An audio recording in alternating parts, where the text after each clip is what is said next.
Is the Lexus NX the best luxury SUV to buy? That's what we're going to find out. Welcome to Car Help Corner, where we help you, the consumer, master the process of car buying and car ownership. At the beginning of the year, when I did my Car of the Year awards, I named the Lexus RX as the best luxury SUV on the market, and there are many reasons for that. Not only is it extremely comfortable, luxurious, and safe, but it's also tremendously reliable and just offers fantastic value for money, all wrapped together in a package that you just can't get with any other luxury SUV. But after spending this week driving the slightly smaller Lexus NX, I'm starting to wonder whether this might be the better choice, and I'm going to explain why, and also compare it against other similar luxury SUVs in the same price range. And I'm also going to compare it against the Toyota Crown Signia that I tested last week, because they are surprisingly similar in many ways. So the Lexus NX is a compact crossover SUV, and the current design has now been on the market since 2021. And Lexus has kept the updates to a minimum for 2025, basically adding more standard features and a few new color options. Now, you can get the NX with 4 different engine options, 2 regular gas engines, and 2 different hybrids, including the hybrid that I'm test driving here. The base model is the NX 250, which has a regular 4-cylinder engine that's borrowed from the Toyota RAV4, and is a decent option for those who just want something on the more basic, affordable side and don't need to have a lot of fancy options. And then you have the NX 350, which has a turbocharged 2.4-liter 4-cylinder engine that produces 275 horsepower. Now, if you prefer to have a conventional engine and you want something with a lot of power and great performance, then the NX 350 is the one to go for. It also offers a lot more options and packages that are not available on the NX 250. But either way, with both engines, you do get the same smooth shifting 8-speed automatic transmission. Now, even though both of these are perfectly fine options, I think the ones that have a lot more benefits and the ones that most buyers should really go for are the hybrids. Now, as mentioned, there are 2 different hybrids to choose from. The regular NX 350h, which is a conventional hybrid, and then you have the NX 450h Plus, which is a plug-in hybrid. Either way, both versions use more or less the same hybrid system, and it's the same hybrid system that you can find on many different Lexus and Toyota models. It uses a naturally aspirated 2.5-liter 4-cylinder engine that comes connected to 2 electric motors, a planetary gear type ECVT transmission, and then you have a 3rd electric motor that powers the back wheels, which gives you standard all-wheel drive. Now, this hybrid system has many significant benefits, but of course, the major one is terrific fuel economy. The NX 350h is able to achieve close to 40 miles per gallon, or around 6 liters per 100 kilometers, which is remarkable fuel economy for a luxury SUV. And even though premium fuel is recommended, you can get away with using regular fuel, which is great to see. Now, it's certainly not the most powerful SUV. It produces around 240 horsepower, but it's perfectly adequate and more than enough power to get the job done. And of course, because Toyota and Lexus have been making hybrids for so many years now, well over 2 decades, they've pretty much perfected the technology to the point where the refinement and the reliability are absolutely top-notch. You really don't notice when the gas engine is turning on and off as you drive. It's remarkably smooth and quiet. And because it's such a refined and well-sorted system that Lexus has been using for a number of years now, this is a perfect vehicle to buy for long-term ownership if you don't want to have a lot of repair concerns and if you want to have the best reliability possible. Now, as great as the NX 350h hybrid is, if you do live somewhere where you have the ability to plug in and charge, you may want to consider the NX 450h Plus, the plug-in hybrid version, instead.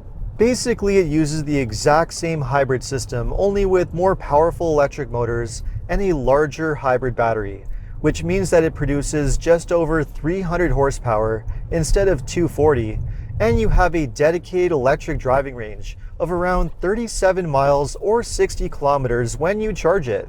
And the great part is that you get more or less the exact same fuel economy as the regular hybrid after the electric range is used up and you drive it in normal hybrid mode.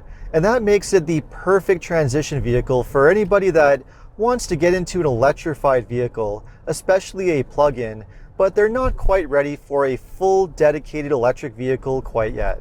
And because the 450h Plus also produces more power, it's also quicker than the regular hybrid version. In fact, it's the quickest version of the NX that you can buy, period. Now, what's important to understand is that this is a fantastic driving SUV, regardless of which engine choice you go for. It's extremely quiet, the suspension is very soft and comfortable, and even though it's not necessarily the best handling SUV, this is not really something you buy if you want to have a sporty driving feel. That's really not the point here. This is the type of SUV you buy if you just want to have something that's extremely comfortable and relaxing to drive. And for many buyers, I think that's going to do just fine. Now, even though this is a very comfortable and great driving SUV, I have to admit I'm not crazy about the fact that it does unfortunately come with run flat tires as opposed to just regular tires. Not only does that mean that the NX does not come with a spare tire, but the issue with run flat tires is that they tend to ride a little bit firmer and harder than regular tires. They just don't last as long. They need to be replaced when you get a puncture, and they're also a lot more expensive to replace when that time comes. Now, even though it's definitely not a deal breaker, something to keep in mind is that when tire replacement does come around, I would definitely be replacing the run flats with just regular tires. And even though there's no spare, well, you can always buy a compact spare or at least get a tire inflator kit, which is better than nothing. Now, getting to the interior, this is another area where the NX really impresses. As you would expect for a Lexus, the build quality is absolutely fantastic. You have amazing materials, amazing fit and finish, and it just feels extremely luxurious. And not only is it extremely comfortable and luxurious, but you also have fantastic technology. You have a really nice digital driver display, a full color head-up display, and you have an excellent touchscreen infotainment system that has a fantastic user interface and is fairly straightforward to use. Considering that you do need to use the screen for most of the features and controls, the user experience and the functionality is surprisingly good. You also have plenty of great safety features with the NX, including a great camera system, an available rear view camera display, lots of active safety features, and the NX also comes with a top-notch safety rating. As great as the interior is, including all of the amazing available features that you can get, there is one significant downside, and that is the interior space. Now, I wouldn't necessarily call it a cramped SUV. You can certainly make it work, especially for a small family, but for some, there's no question that this is just not going to be spacious enough, especially when it comes to the rear seat space and the cargo space, which I'd say is about average at best. So even though I would still consider the NX to be a practical SUV, there's no question if you find it to be just too tight or too small for your needs, you are going to have to go with the more spacious and larger Lexus RX instead. And with that, I think it's time to get into the pricing. The pricing for the NX ranges between $42,000 to $65,000 US, or around $53,000 to $75,000 Canadian. The pricing for the hybrid NX 350h ranges between $46,000 to $55,000 US, or around $59,000 to $72,000 Canadian. That makes the NX 350h hybrid only slightly more expensive than the regular NX 350 in the US, making it an absolute no-brainer. But in Canada, the price difference is a little bit bigger by a few $1,000s. Now, as for the NX 450h Plus plug-in hybrid, you will have to pay a pretty sizable price premium in order to go for that one in the US, where it costs between $62,000 to $65,000. But interestingly, in Canada, the price difference between the hybrid and the 450h Plus plug-in hybrid is really not that big.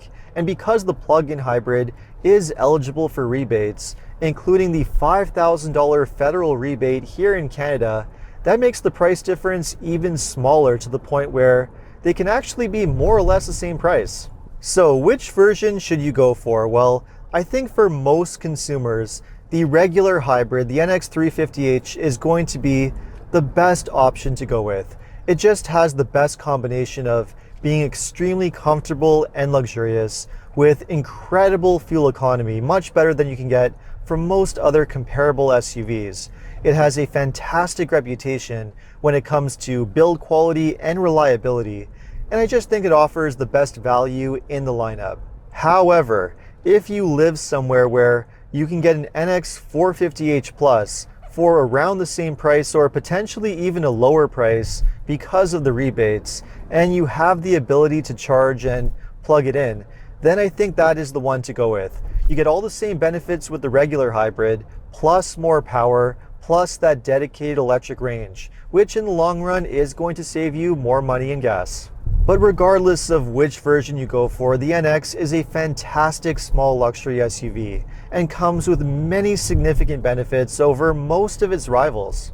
The major issue that you have with most of the main rivals, especially the European brand luxury SUVs, including the BMW X3, the Mercedes GLC, the Audi Q5, and even the Volvo XC60, is the fact that all of these brands have a reputation for being somewhat spotty when it comes to their reliability, especially as they age beyond the warranty period.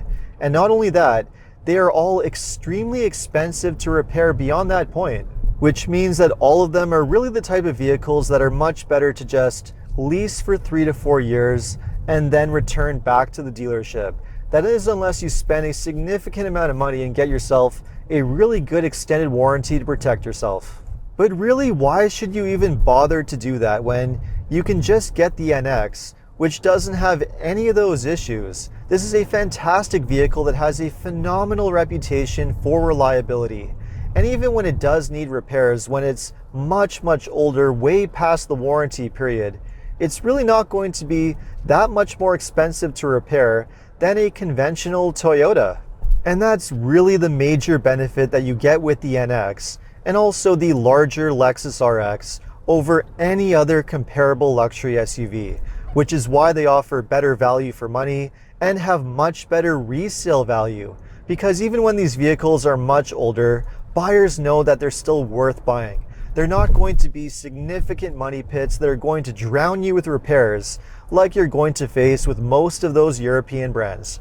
As mentioned, nothing is especially wrong with any of those SUVs, especially if you're just looking at them for a short-term purchase. But if you're a long-term buyer and hold on to your vehicle as long as possible and want to have the least amount of headaches and the lowest repair costs, well, the Lexus NX is the choice to go for. Now, as mentioned, if you don't necessarily need to have a luxury badge, you could also consider the new Toyota Crown Signia, which is very similar to the NX in most ways, including price. I tested the Crown Signia just last week, right before picking up this NX 350h, and I have to say, for the most part, it is a very similar SUV. It's just as comfortable to drive. It has a fantastic, luxurious interior with most of the exact same features, and you have the exact same hybrid system. So it really is a great alternative. And as mentioned, if you don't need to have that Lexus luxury badge, it might actually be the better option to go with because it does have significantly more interior space, but especially more cargo space, making it the more practical choice.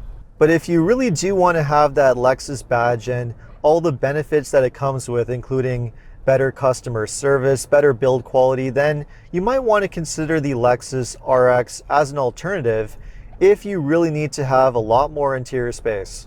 Basically, the NX and the RX overlap in almost every significant way. The major difference is the interior space, but another small benefit with the RX is that it does not have the run-flat tires, and you do get a proper spare, which is really nice. But if you really do not need to have all that extra interior space, then you might as well just get the smaller NX, which is basically the exact same vehicle as the RX, only at a discount for a much lower price. So let me know what you think. Which luxury SUV would you buy? And if you were to buy an NX, which would be your choice? The regular engine, the hybrid, or the plug-in hybrid? Let me know in the comments. And if you enjoyed this video, make sure to like and subscribe. You can also watch my other videos by clicking these links over here. Make sure to follow me on Instagram. And if you need additional car buying advice, recommendations, or help with getting a great deal on your next new car purchase, make sure to visit carhelpcan.com. Thanks so much for watching, and see you next time.